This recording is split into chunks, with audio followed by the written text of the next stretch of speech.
quality handmade soaps, where handmade is the best made. Proudly making soap for over 5 years, Quality Handmade Soap sets the standard in both quality and safe ingredients. Perfect for the holiday season. I'm telling you right now, you see that black rose soap, I got that in my shower, and man, let me tell you what, your husband or wife will love it. Use promo code VHHN2022 to get 15% off your first purchase. Link is in the description box. Let's go.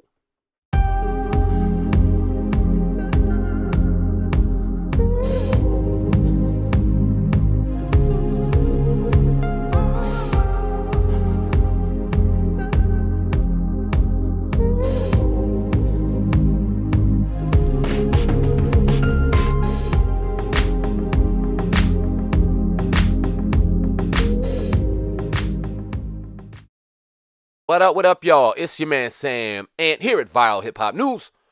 Go ahead and hit that like button. Smash that notification bell. And if you're not subscribed to Viral Hip Hop News, ladies and gentlemen, what are you waiting for? Subscribe right now to the brand. Appreciate each and every one of y'all, and let's get to work. All right, the last month and some change has definitely been an eye-opening experience for the culture. We have seen and heard some conversations that honestly, I don't think we ever thought would come to fruition, that would ever come to the surface. Very uncomfortable conversations that I am quite honest with you and very happy to see. Now, the situations between Kyrie Irving and Kanye West, two very separate situations, but two similar situations in itself, because we've seen Kyrie Irving share a clip of a video from Hebrews to Negroes, and that stir up an uproar in the mainstream community, in the NBA, in the Jewish community, etc. And then we obviously see what Kanye West, also known as Ye, is currently out here doing. He did an interview with Alex Jones.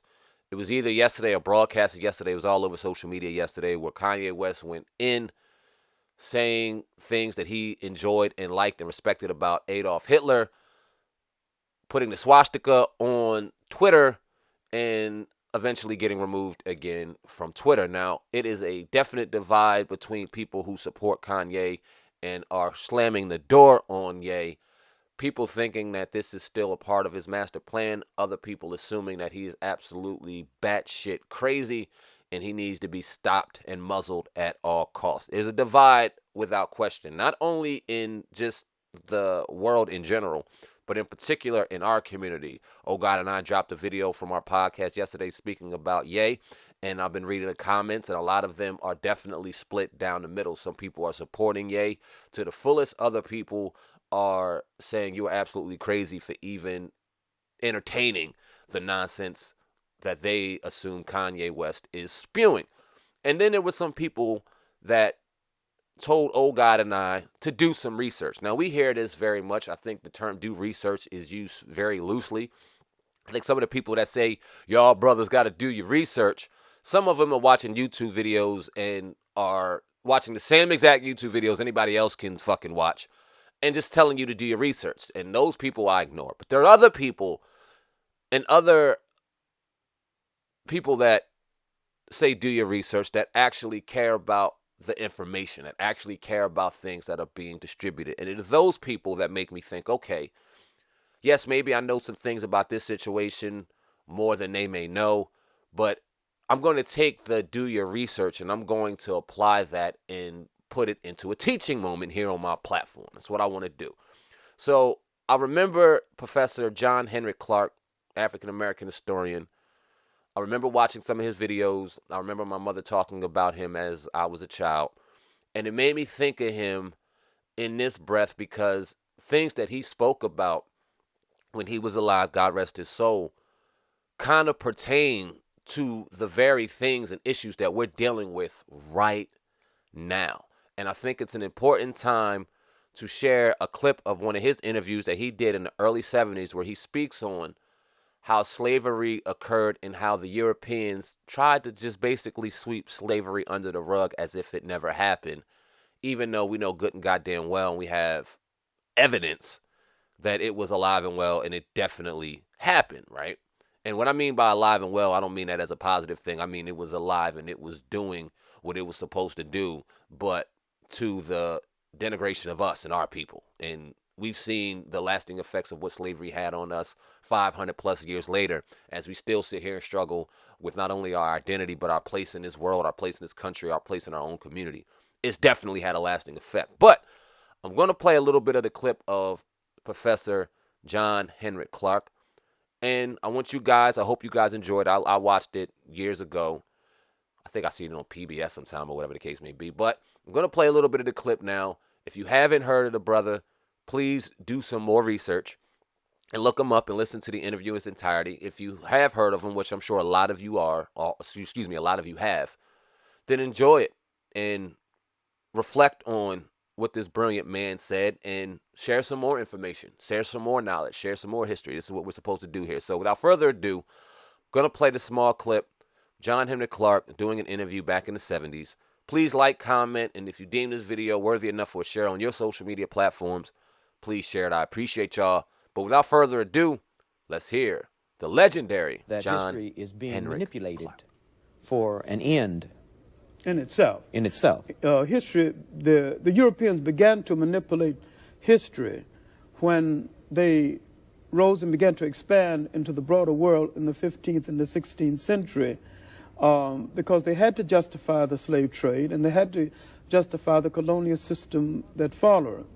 And modern racism has its incubation in that period. You cannot enslave a man and say he's a human being, that he has humanity, and that he was one of the forerunners of the world's religion. You cannot enslave an African and say this about him, because if you say he's a human being, then you're saying he's an extension of you. Then you cannot sell an African Christianity and call him a heathen and acknowledge the African contribution toward the creation of Christianity. So it's a contradiction in acknowledging that the man created Christianity, then come back and say that you are selling him Christianity because he is a heathen. So the European had to literally strip history of the contributions of non-European people. To a certain extent, they did this in Asia. Now, what Rogers has done in these two books is to go back and set history in some kind of prospectus based on this information. And all of the information did not come from black historians. It came from the best records available from all of them. Now, speaking of information, Rogers has alleged some very startling things, and we're using that word because I think in the context of having had only white history, anything black is startling, and so I'm saying it in a positive way. That some of his information has said that there were a number of American presidents who actually were black, that there were a number of prominent Americans that history has treated as whites, who by his criterion or criteria of who was black and white, according to society's definition, were black. Oh, no, not according to Rogers' definition now. Understand, and this is the irony of it all, and this is the trap. Black people have never written any definitions of race, any definitions of what a people mean, has been. I mean, they have never said that these people with these kind of traits belong here, because modern racism had its development in the pseudo-scientific development of intellectual Europe after the 15th century, and they began to say that certain kind of people belong to certain kind of race, and they created the concept of race and racism itself. Now, according to the laws that's still on the statute book of the United States and some other parts of the world, one drop of us makes you a whole. Now, this ridiculous law and stipulation and measurement has given black people a lot of white people according to that law. Now, it has given us Beethoven, who was called a dark Moor. Now, he was probably one of the many olive-complected Europeans that you see in the millions throughout Europe.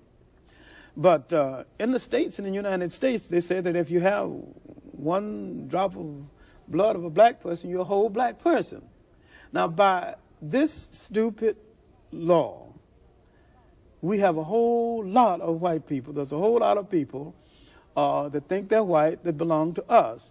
We might claim all of South America because the Spaniards were mulattoes when they got there, having been mixed with the Moors for nearly 800 years, and they were even before the Moorish conquest. Mediterranean Europe was highly mixed with Africans. Nobody thought anything of it because they were a mixture of power and influence and trade, and they got along fairly well together for hundreds of years before they turned on each other. And I don't say it did the Europeans any harm, because the handsomest people in Europe are the olive-complected people who mix with the Africans. You're saying in